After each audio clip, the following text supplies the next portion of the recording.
So Fabio, it would be awesome to get started with a little bit of your personal journey into the world of veganism. What's brought you here? Well, hi, thank you for having me. Um, a few years ago, actually already over 10 years ago, I started my first business. It turned out to be a protein pasta business. It was all about like the high protein, low carb profile of that Hmm. business. Over the years, as an entrepreneur, you iterate and kind of try to sell your stuff from a different angle. And we were just like, oh, it's actually also plant-based and it's super high protein. And we start to sell it as a meat replacement. So instead of Right. going for, let's say, a Beyond Burger or whatever meat replacement, you could also eat that pasta and also gives you the protein. So that's kind of why I started going into the whole plant-based scene as an entrepreneur. And then you kind of you become what you pretend to be, right? You look into Right. these things and you start researching, etc. And at some point, I was just like, okay, it's just so fucked up. It's like 3 years ago, when I was like, okay, I'm going to pretend that I'm vegan for a day. And obviously, it happened, but it always happens. You become what you pretend to be, and that just yeah, never looked back.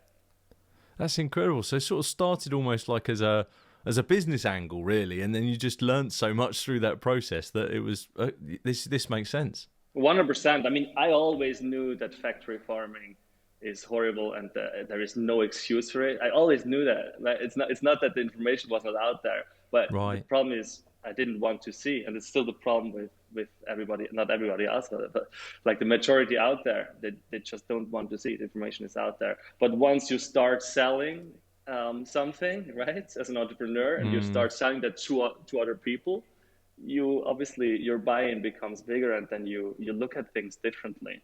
And I think once you start doing it, becoming vegan, I don't know many people who started being vegan and then went back to something like before, because it just doesn't make any sense at all, right?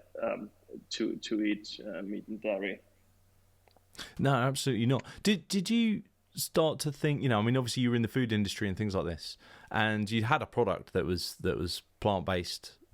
You know, when you made the switch, did you still have other ventures that were omnivorous that were not vegan? Did you have to switch any other aspect of your business, or were you kind of already all in on the kind of the pasta?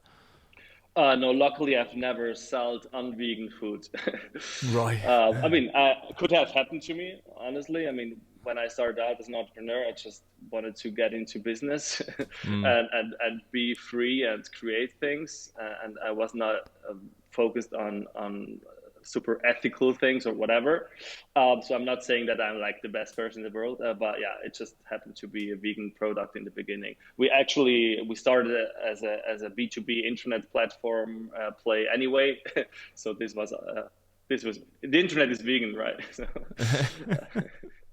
And you were based in Switzerland at the time when you went yeah, vegan? absolutely. I grew up in Zurich, spent my life there until 30, and then yeah, like in the mid 20s we started the first business, and then we also went to Berlin, and we were very much like in the German speaking sphere. Mhm. Uh-huh. And what, you know, from a vegan standpoint, what's Switzerland, or at least your experience of Switzerland, Zurich, etc., like from a an openness to veganism? Um, well, in terms of vegetarianism, Switzerland has always been at the forefront in terms of number of people, like the percentage. I believe we were always among the top countries in Europe. But as you and I know, vegetarianism is not the solution. And so now it's developing just like other countries as well, but it's not more forward thinking than other countries around. In terms of product innovation, also we have to wait a bit longer in Switzerland because the big brands tend to go into the bigger market first, Right. like Germany and the UK. And then at some point they work with distributors, and we also get innovation in Switzerland. So that probably doesn't help. But generally speaking, it's just like other Western European countries. Has that sort of ever so slight delay, if you like, did that result in any kind of positives in terms of perhaps not going straight into the meat substitutes, etc. first? Did people kind of, when they started to transition over, was there more of a sense of, whole food, plant-based diets and this kind of stuff, and or was it, actually we're hankering for the Beyond Meats and the this and all those kind of things? Yeah, I mean, I think that these meat substitutes just help to bring in new people, new consumers. It would probably be difficult to convince them with whole foods, legumes, and tofu.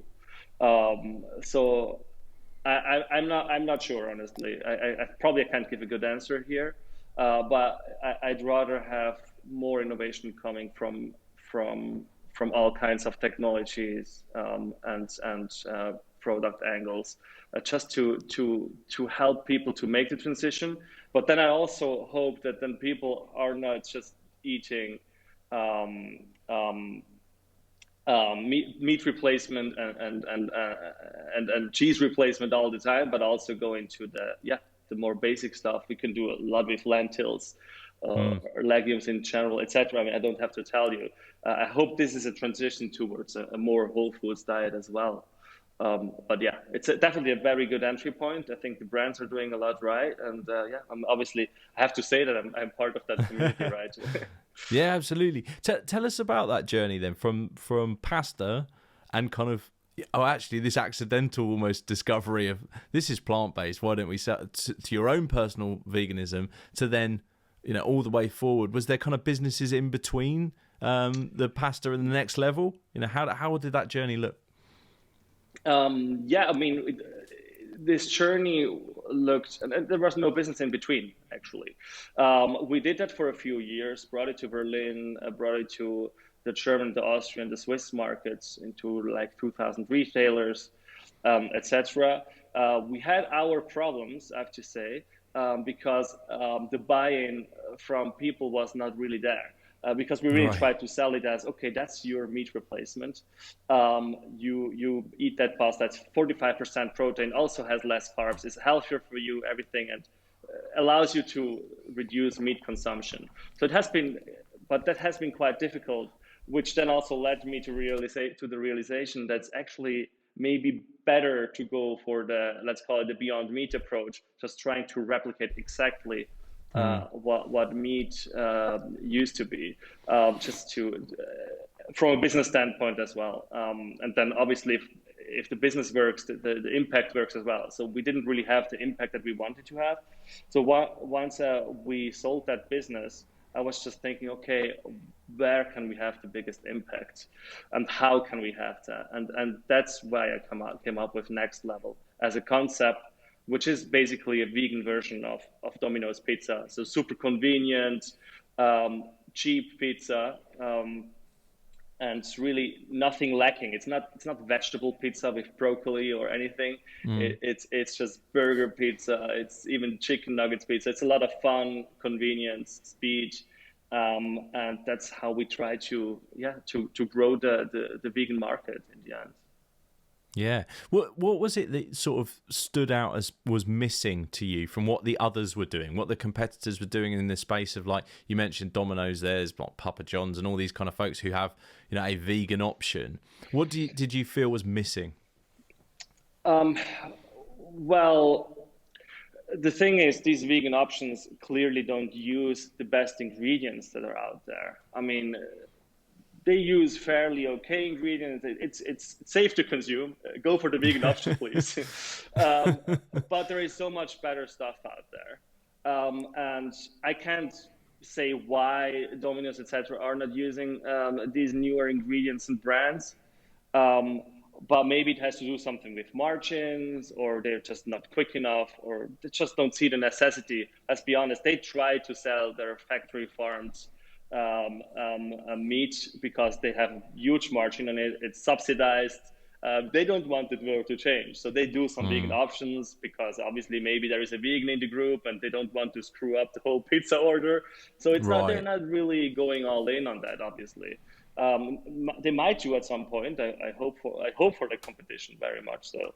So what we do is really we import the very best cutting edge alternative proteins from around the world, and then make just a vegan pizza that is 10x better of what you already have now. And then from a branding standpoint, we obviously focus on that aspect, right? It's next level pizza. I mean, please go next level for you, for animals, for the planet. It's time to go next level in fast food. At the same time, we don't tend to be very preachy about it because we want to be inclusive to these people who don't really care. And so you wouldn't see us as a brand talking about the climate or animal welfare. I mean, obviously, it's the only reason why I started this business, but we don't talk like that as a brand. We talk about gaming, next level, fun, taste, and hope to bring in typical Domino's customers like that. Because in terms of product quality, you wouldn't taste the difference. I mean, there are people that say that our pizza is much better. I'm sure. It's interesting that you sort of want to take that approach that, we're not necessarily, although we stand for these things, we're not necessarily going to talk about them up front. In your experience, have you found that has been more effective in terms of bringing people who aren't vegan into this kind of world? We are very new to the market, so I couldn't tell you.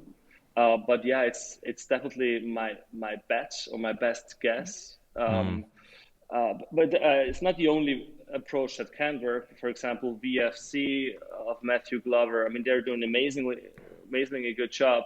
They're doing exactly the opposite. It's completely activists, and that's great. And maybe they can bring in some non-vegans as well, just by being super blunt and in your face.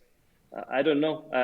We will see. But I think there is still a stigma out there, and there are people who, I mean, I see it in the Facebook comments now. I mean, we have so many haters. I didn't even know that there are so many haters out there, like commenting like how bad vegan food is and that we should be scared of the mafia doing that to pizza. I mean, so just trying to be a bit relaxed about the whole vegan thing. And therefore being inclusive to new customer groups. I think it's a good idea.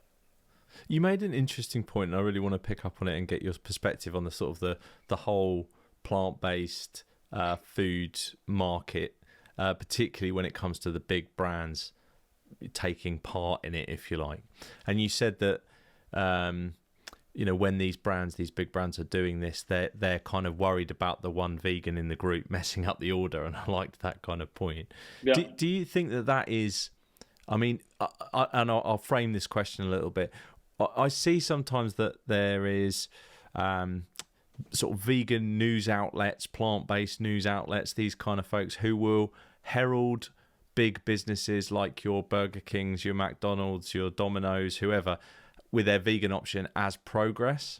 Do you see it as progress, or do you think there's something a little bit more purely it's about the dollars and cents? It's purely a commercial decision. I think it's both. Right. It's definitely purely a commercial decision, 100%. But I think it's also progress because it shows that there are more vegans out there, or more flexitarians who at some point just don't want to eat that stuff, but maybe their friends still want to go there, or because of the price or whatever, they still are drawn to these fast food brands. So I think that is progress. It's great that they do that, but I 100% believe they are not trying to convert their core customers to vegans.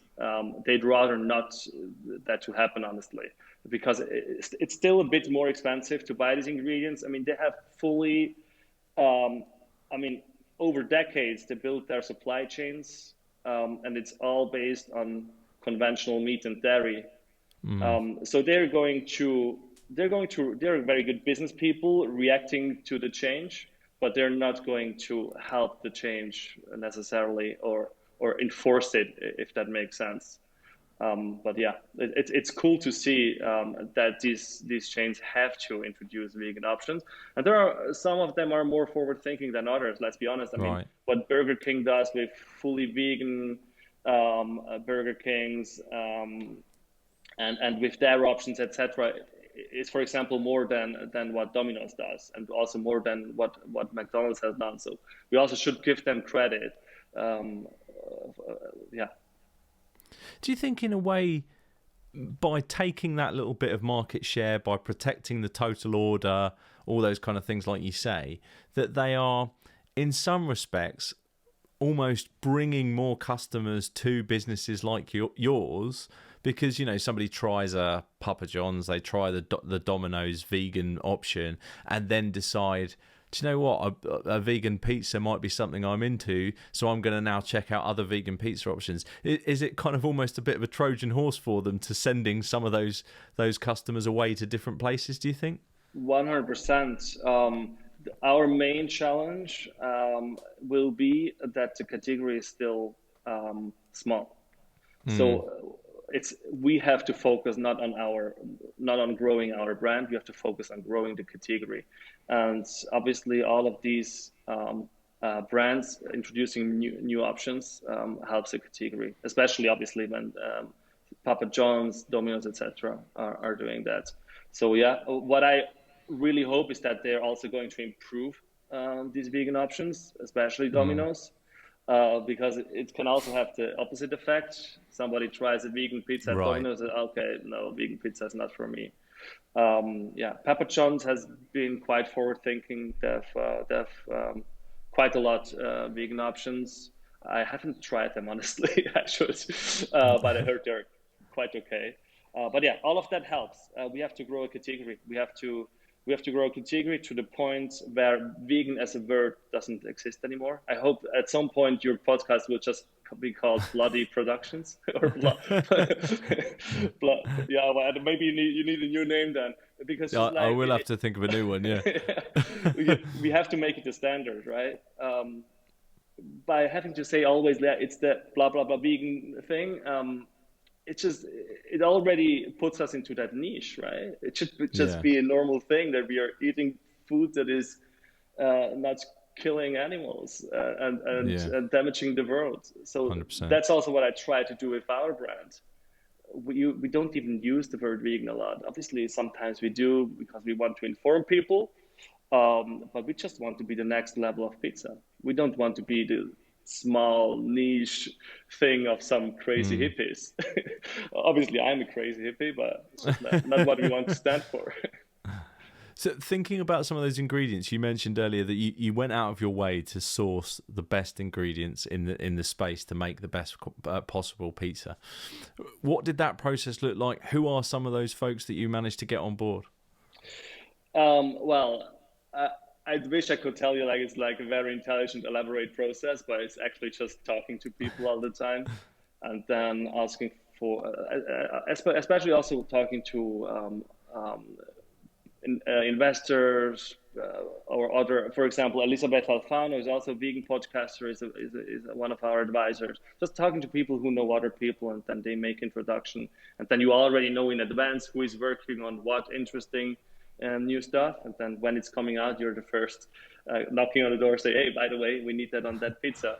And your second question is with whom we already work? Or? Yeah, so who are the folks who are involved in it that you were saying are some of the best in the space? Yeah, so it's not only about brands, it's also about certain products of brands. For example, we do work also with this Meatless Farm and beyond.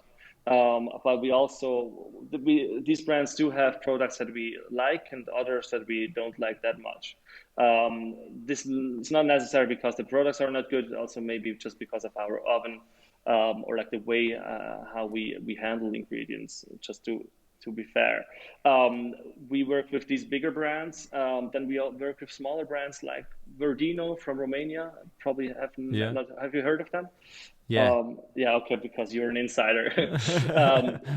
It used to be a conventional meat company, and they're completely switched to vegan products. Amazing pepperoni products entered the UK market recently, and we use them for our pepperoni pizza. And one vegan influencer called the Fat Gay Vegan, great name by the way. said it was the best pepperoni pizza he has had in London. So shout out to Verdino. We work with Please on the cheese, directly importing that from New York.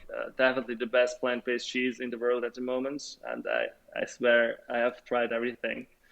And with Fable Foods from Australia, doing amazing beef chunks based on mushrooms. Yeah, brands like that. And then also, yeah, we're also looking at cultured and precision fermentation, etc. What's coming to the market next, and we'll definitely collaborate with these brands as well.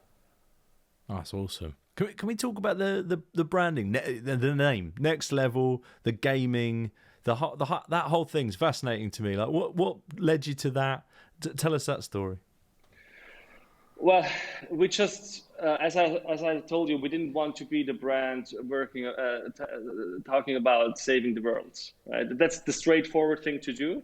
And there are brands out there, for example, Heura. We also work with Heura, by the way, and they do that amazingly well, and I love them for that. I'm not the right person to do that. I'm not just not a good activist. So I came up with that brand concept that, quite honestly, just also suits my personality, and I think there is a market for that, and this could be successful. But if we don't talk about saving the world all the time, or animal welfare, etc., what do we talk about then? And then obviously it comes down to taste, convenience, price, but just the fun, the lifestyle. And we just thought, well, gaming is actually a very good theme. Gaming and pizza, there's definitely a connection. The typical Domino's customer is 18 to 22, 24 years old, is maybe really just gaming with friends, and then, oh, we're hungry, let's just double click, order a pizza. So that's sounded like a good idea, but still there is the connection to the other part, the core, the heart of our business, which is, hey, we have to go next level as a society, as human beings, but also you, Domino's customer, you have to go next level and start making better choices. It's time to grow up. So I think it's just an interesting combination of things that we can play we can play with as the brand grows. And you've done some really unique things. I mean, I heard about taking FIFA coins in exchange for pizza. We're trying weird shit, right? I mean, obviously it's a super crowded market. It's super competitive. It is a huge market. I mean, pizza is 60% of the whole food delivery market, at least in the US pre-pandemic. So it's a huge market, but there are so many brands. It's so competitive, so many marketing pounds and dollars. So you have to do interesting new stuff to stand out. Sometimes it's silly, sometimes it doesn't work at all, and sometimes you get some PR coverage and people actually like it. Did some folks go for it? Did you get some orders through with FIFA coins? I would say a few orders, yeah, but it was definitely more about the story than about the real impact on the day-to-day operations. I know from my nephew, I can't imagine that he'd want to give up his FIFA coins. That would be the challenge. Well, it's because he doesn't know our pizza, right? That's true. He's definitely on my list of people to convert. I've been trying to convert him. He's that classic Domino's gamer, exactly like you were describing. Here we go. So I'm absolutely going to be introducing him to Next Level. I want to ask a question. I think you've spoken a little bit on this, but the website, although you don't, like you say, you don't want to talk in certain tones about activism, and even though those things are at your core, there is the kind of this secretly vegan kind of mantra that keeps getting used in there. Tell me about that and why you wanted to still use that, despite what you were saying about not wanting to be too upfront about things. Yeah, I mean, that's a very good question, and it also reveals that what I said is a little bit bullshit, right? Let's be honest. I mean, we also need the vegans as early adapters. Speaking about the brand, I want you to take that brand to convert your nephew, right? That's exactly what we want to do. So it's not about not catering to vegans. It's just about having a brand, a vehicle that can also work for non-vegans.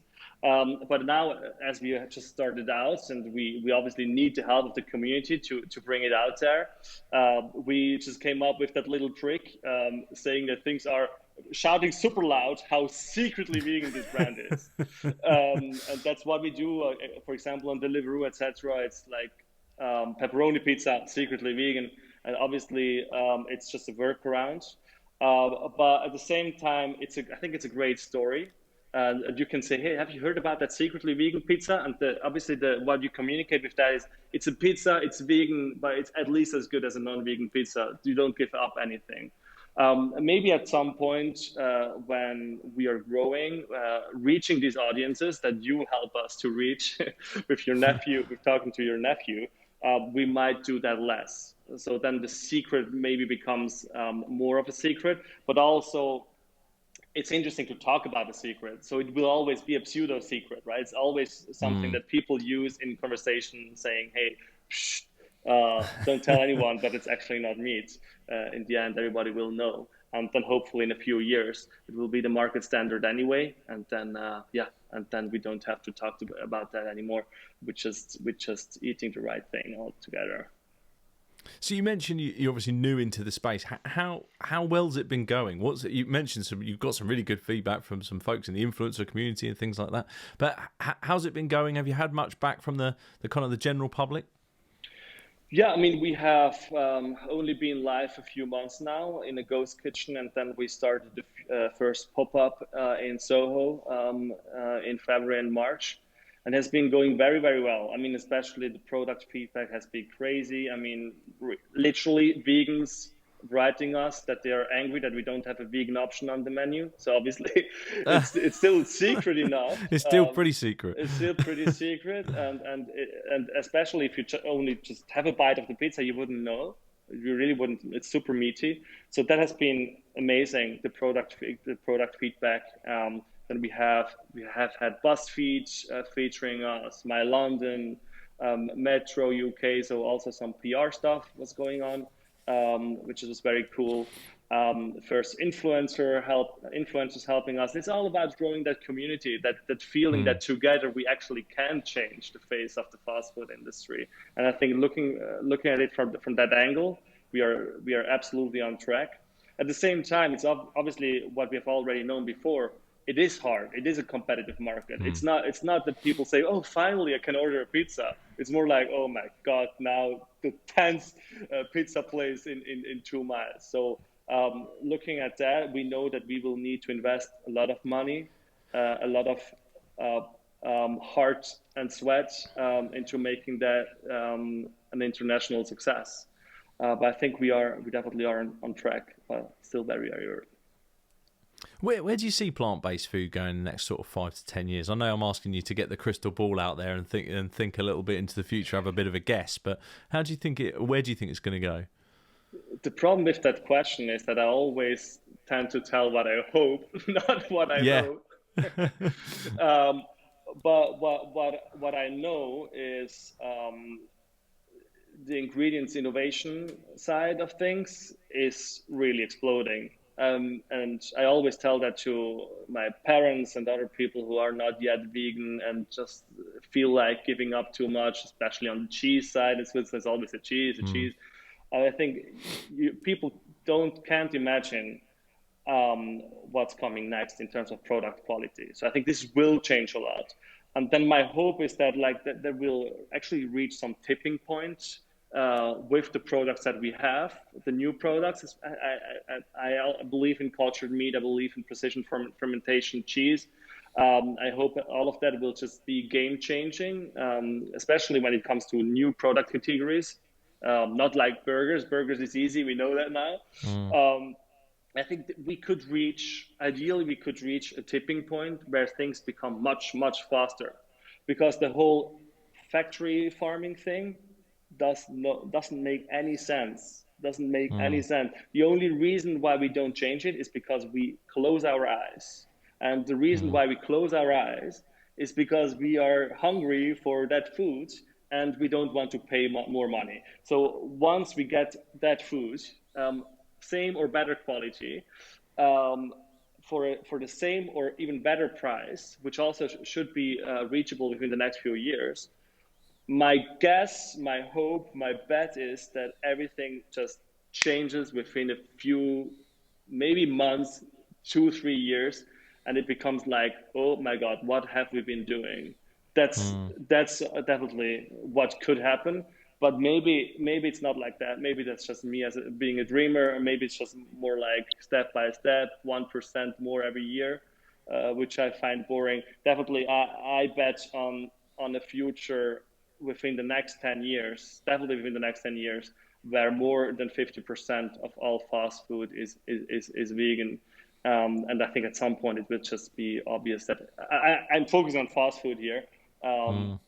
That's just completely gross what we're doing. But you can say about other areas of food as well. I'm focused on fast food, but obviously it's true for other areas as well. But I'm just foie gras in France, for example, most horrible thing ever. But that's very rooted in traditions. So this might take a bit longer to get rid of that, or similar things with buffalo mozzarella in Italy, etc. But I think the nice thing about fast food is that it's not rooted in any tradition. It's just marketing. It's just marketing, price, taste, and convenience. And I think that's actually something we can change pretty soon. That's also why I'm so excited about this opportunity. And where's your hopes for next level? Where would you like to end up? Yeah, well, I said in the beginning, it's a vegan version of Domino's. Definitely want to create something that can expand internationally. Well, the big, hairy, audacious goal, how we call it, is to open 10,000 locations within the next 5 years. And wow. I have no clue how to do it at the moment. So don't ask me how. No, but I think we have a good strategy. We have good investors. There's an amazing opportunity, a community as well. And just like on the ingredient side, what's happening is mind-blowing. I think just by really doubling down on that strength with the tools we already have and we will have in the future, I think that's possible. And this would be an international fast food chain catering to a mass market. Definitely. I mean, if we are only catering to 100% vegans, this won't happen. So that's why the whole brand, everything is built like that. Yeah, absolutely. Where would folks go about finding you at Next Level?